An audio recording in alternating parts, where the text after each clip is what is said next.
তো আজকের ভিডিওর আলোচনার বিষয় হলো যারা সেকেন্ড সেমিস্টারে পড়ছো তাদের জন্য, যাদের এসইসি পেপারে এডুকেশন MEDC আছে তাদের জন্য এটি গুরুত্ব প্রশ্ন থাকছে আজকের ভিডিওতে। কি প্রশ্ন আছে দেখি। শ্রবণ দক্ষতা কি? শ্রবণ দক্ষতার ধারণা, নীতিসমূহ, প্রকারভেদ, বাধাসমূহ আলোচনা করো।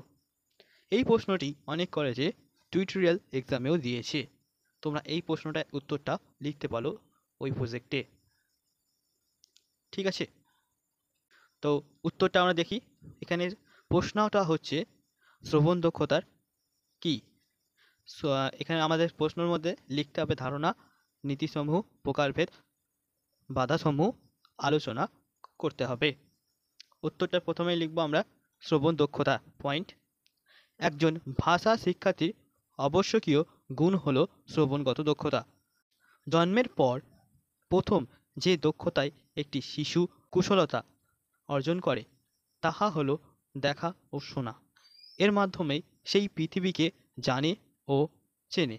সে যে পরিবেশে বড় হয়ে ওঠে তাদের মুখের কথা শুনে তার প্রথম কথা বলা শুরু হয়। ধীরে ধীরে নানা বিষয়ের সাথে বিভিন্ন শব্দের সম্পর্ক অনুধাবন করে থাকে, তাকে সেই নামে ডাকতে থাকে। এভাবে একজন ব্যক্তি 50% সময় কাটে শ্রবণ কার্যের মাধ্যমে। এই শ্রবণের মাধ্যমেই সে জীবনের বিকশিত হবার দক্ষতা অর্জন করে। ইহাই হলো শ্রবণ দক্ষতা। তারপরে পয়েন্ট করতে হবে আমাদের শ্রবণ দক্ষতার নীতিসমূহ। তার মধ্যে পয়েন্ট চুপ থাকা। যখন অপর কোনো ব্যক্তি কথা বলে তখন শ্রোতাকে মনোযোগ সহকারে শুনতে হয়। তার বক্তব্য সম্পূর্ণ না শুনে আগে থেকে মন্তব্য করা উচিত নয়, কারণ মনোযোগ সহকারে শুনলে শ্রোতা কথকের বার্তাটি ভালোভাবে আয়ত্ত করতে পারবে। এতে অযথা কথা বলা অভ্যাসটিও বন্ধ হবে। মনোযোগ সহকারে শোনা যে কোনো বার্তা শ্রোতা দীর্ঘদিন মনে রাখতে পারবে। পরের পয়েন্ট সহানুভূতি। শ্রোতাকে কথকের মতামত বোঝার চেষ্টা করতে হবে। মুক্ত মন নিয়ে কথকের সাথে সহানুভূতিসুলভ আচরণ করতে হবে। যদি কথক এমন কিছু বলে যা শ্রোতা সহমত পোষণে অক্ষম হয়, সেজন্য অপেক্ষা করতে হবে। তারপর নিজের যুক্তি তৈরি করে সেটিকে প্রতিষ্ঠা করতে হবে। তারপরের পয়েন্ট করতে আমাদের ধৈর্যশীলতা। শ্রোতাকে সবসময় ধৈর্যশীল হতে হবে। কথক কথা বলতে বলতে যদি থেমে যায় সেটা ধরে নিলে হবে না যে তার বার্তা শেষ হয়ে গেছে।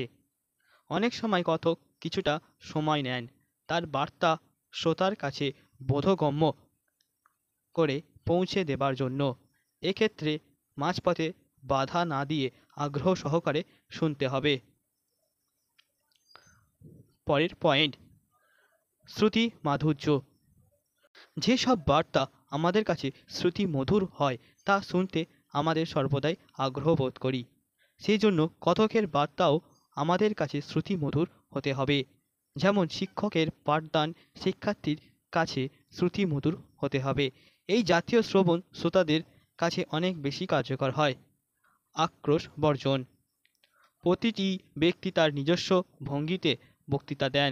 যেমন কিছু ব্যক্তি অন্যদের থেকে লাজুক, কিছু ব্যক্তির বাচনভঙ্গি আঞ্চলিকতার দোষে দুষ্ট, কেউ বা আবার অত্যাধিক শারীরিক ভাষা ব্যবহার করেন। শ্রোতা সব সময়ের বক্তার বক্তৃতা। তারপরে নিচে যায় মনোযোগ সহকারে শুনবেন। বক্তার শারীরিক ভাষা বা আচার আচরণ শ্রোতার শ্রবণ কার্যকে কোনোভাবেই বিঘ্নিত না করে। শ্রোতাকে মনোযোগ দিতে হবে বক্তৃতার ওপর, বক্তার স্টাইলের ওপর নয়।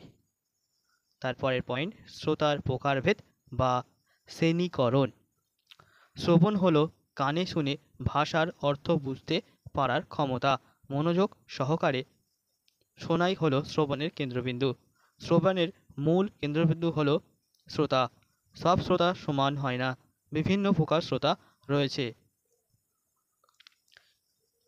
মনোযোগ সহকারে শ্রবণকারী শ্রোতা। এরূপ শ্রবণের ক্ষেত্রে শ্রোতা যা কানে শোনে তার প্রতি তার সম্পূর্ণ মনোযোগ থাকে। শিক্ষা গ্রহণের ক্ষেত্রে এই জাতীয় শ্রোতার গুরুত্ব অনেক বেশি, কারণ শ্রোতা যখন বেশি মনোযোগী হবে ততই সে শিক্ষণীয় বিষয়টি ভালোভাবে আয়ত্ত করতে পারবে। তাছাড়া শ্রোতা যদি কোনো বিষয়ের মনোযোগ সহকারে শোনে তাহলে সেটি সে দীর্ঘদিন মনে রাখতে সক্ষম হবে, তার স্থায়িত্ব হবে অনেক বেশি। তারপর হলো মনোযোগবিহীন শ্রোতা। এই জাতীয় শ্রবণের ক্ষেত্রে শ্রোতা যা শোনে তার প্রতি তার কোনো মনোযোগ থাকে না। এরূপ ক্ষেত্রে নিতান্তই যান্ত্রিকভাবে শোনার কাজটি সম্পূর্ণ হয়। সেই জন্য শ্রোতা যা শোনে তা তার মনে কোনোরূপ রেখাপাত করতে পারে না। শুনতে হয় বলে শোনে, শোনার কিছুক্ষণের মধ্যে সে যা শোনে তা ভুলে যায়।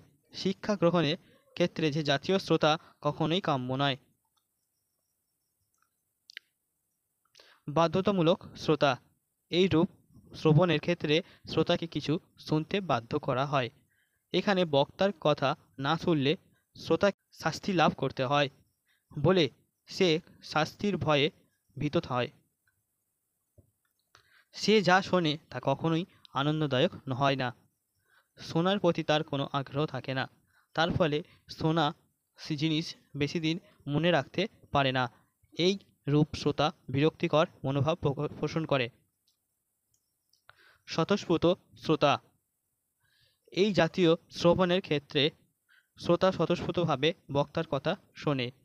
এখানে বক্তার কথা শোনার জন্য শ্রোতার মনে স্বতঃস্ফূর্ত আগ্রহ বর্তমান থাকে এবং শ্রোতাকে বাধ্যকতা মেনে চলতে হয় না। এই রূপে শ্রবণ সর্বদাই শ্রোতার কাছে আনন্দদায়ক হয়। শ্রোতা বক্তার বার্তা দীর্ঘদিন মনে রাখতে পারে। গল্প শোনার ক্ষেত্রে শিক্ষার্থীরা স্বতঃস্ফূর্ত শ্রোতা হিসেবে দেখা দেয়, কারণ তারা গল্পটি খুব আগ্রহ সহকারে শোনে।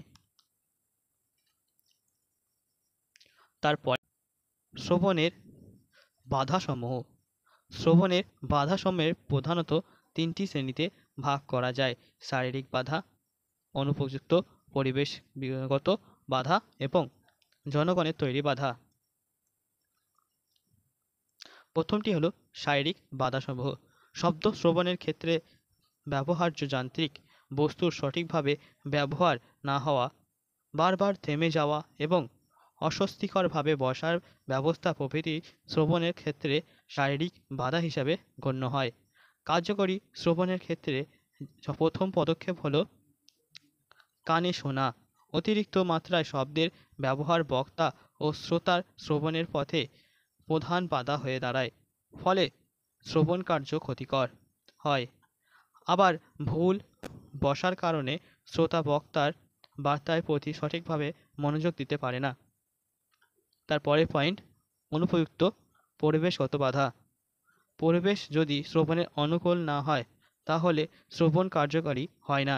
এখানে অনুপযুক্ত পরিবেশ বলতে শ্রবণ কক্ষের বাইরে গণ্ডগোল বা শ্রবণের বিঘ্ন সৃষ্টিকারী কোনো শব্দকে বোঝানো হয়েছে, যা শ্রবণকে কার্যকারী হতে দেয় না। শ্রবণকে কার্যকারী করতে হলে উপযুক্ত শান্ত পরিবেশ রচনা করতে হবে। তারপরে পয়েন্ট, জনগণ সৃষ্ট বাধা সমূহ। অনেক সময় জনগণ শ্রবণে বাধা সৃষ্টি করে থাকে। এই বাধাসমূহ দুই প্রকার হতে পারে: শারীরিক বাধা এবং মানসিক বাধা। প্রথমে দেখব শারীরিক বাধাসমূহ। শারীরিক অবস্থা। যে কোনো মানুষের শারীরিক অবস্থা তার শ্রবণ ক্ষমতার উপর প্রভাব বিস্তার করে, যেমন জ্বর, মাথা যন্ত্রণা, অন্যান্য শারীরিক অসুবিধা যে কোনো মানুষের শ্রবণের মনোযোগ নষ্ট করে। অনুরূপভাবে বক্তার শারীরিক দুর্বলতা ও তার সুস্থ বাচনিক ক্ষমতাকেও দুর্বল করে তোলে, ফলে এতে শ্রোতা শ্রবণের প্রতি মনোযোগ নষ্ট হয়। অক্ষমতা। শ্রবণের প্রথম পদক্ষেপ হলো কানে শুনতে পাওয়া। যদি কোনো ব্যক্তি কানে কম শোনেন তাহলে তার শ্রবণ ক্ষমতাও দুর্বল হয়ে পড়বে। বক্তা বারংবার বলে গেলেও শ্রোতা ভালোভাবে শুনতে না পেলে বক্তার বক্তব্য তার কাছে বোধগম্য হবে না। অনুরূপভাবে একজন বক্তা যখন দ্রুত বার্তা দেন সেই বার্তা শ্রোতার কাছে অপরিষ্কারভাবে পৌঁছানোর শ্রবণে বাধা সৃষ্টি হয়। অমনোযোগী শ্রবণের কার্যকারিতা বহু অংশে নির্ভর করে শ্রোতার মনোযোগের ওপর। মনোযোগ সহকারে না শুনলে শ্রবণের স্থায়িত্ব বেশি হয় না। আগ্রহ ও মনোযোগ সম্পর্কযুক্ত যে বিষয়ের প্রতি আমাদের আগ্রহ আছে সেই বিষয়ের প্রতি আমরা বেশি মনোযোগী হয়ে থাকি। শ্রোতা অমনোযোগী হলে শ্রবণ কার্যকারী হয় না। মানসিক বাধাসমূহ, ব্যক্তিগত উত্তেজনা এটি পয়েন্ট হবে। অনেক সময় আমাদের মন ব্যক্তিগত উত্তেজনায় ভারাক্রান্ত হয়ে থাকে। বক্তা কী বার্তা দিচ্ছে তা আমাদের কাছে বোধগম্য হয় না। এই ব্যক্তিগত উত্তেজনা শ্রবণের পথে বাধা হয়ে দাঁড়ায়। শ্রোতার ব্যবহার, অনেক সময় শ্রোতার আচরণ বা ব্যবহার কার্যকারী শ্রবণের ক্ষেত্রে বাধা সৃষ্টি করে। শ্রোতা যদি নিজের ইগোকে বা বড় করে দেখে আর বক্তার বক্তব্য মনোযোগ সহকারে না শোনে তাহলে তার এই আচরণ কার্যকরী শ্রবণের পথে অন্তরায় দাঁড়াবে। আবার শ্রবণের প্রতি শ্রোতার সাধারণ আচরণও শ্রবণের পথে বাধা হয়ে দাঁড়ায়। সর্বশেষে উপসংহার, এই জাতীয় শ্রবণের ক্ষেত্রে শ্রোতা কোনো জিনিস নিজের কানে না শুনে কিংবা নিজের চোখে না দেখে অপরের বর্ণনার মারফত তাহা শুনে থাকে। অপরের বর্ণনা মারফত যা শোনে তা প্রত্যক্ষ অভিজ্ঞতার মধ্যে পড়ে না বলে শ্রোতার কাছে তার তাৎপর্য নিজের কানে শোনা বা নিজের চোখে দেখা জিনিসের চেয়ে অনেক কম। কিন্তু সব জিনিস আমাদের পক্ষে নিজের কানে শোনা বা চোখে দেখা সম্ভব নয়। অনেক জিনিসই আমাদের বর্ণনার মাধ্যমেই জানতে হয়। এরূপ ক্ষেত্রে বর্ণনাকারী যত ভালোভাবে বর্ণনা দিতে সক্ষম হবে শ্রোতা তত ভালোভাবে বর্ণিত বিষয় সম্পর্কে ধারণা লাভ করতে পারবে। তো আজকের ভিডিওটি এই পর্যন্তই ছিল। তোমাদের যদি এই ভিডিওটি কোনো কাজে লেগে থাকে তাহলে একটি লাইক কমেন্ট করে যাবে তোমাদের ভিডিওটি কেমন লাগলো এবং তোমরা কোন কোন কলেজে পড়ো সেটাও কমেন্ট করে জানাবে এবং এরকম ধরনের নোট পেতে আমাদের এই চ্যানেলটিকে সাবস্ক্রাইব করে রাখবে।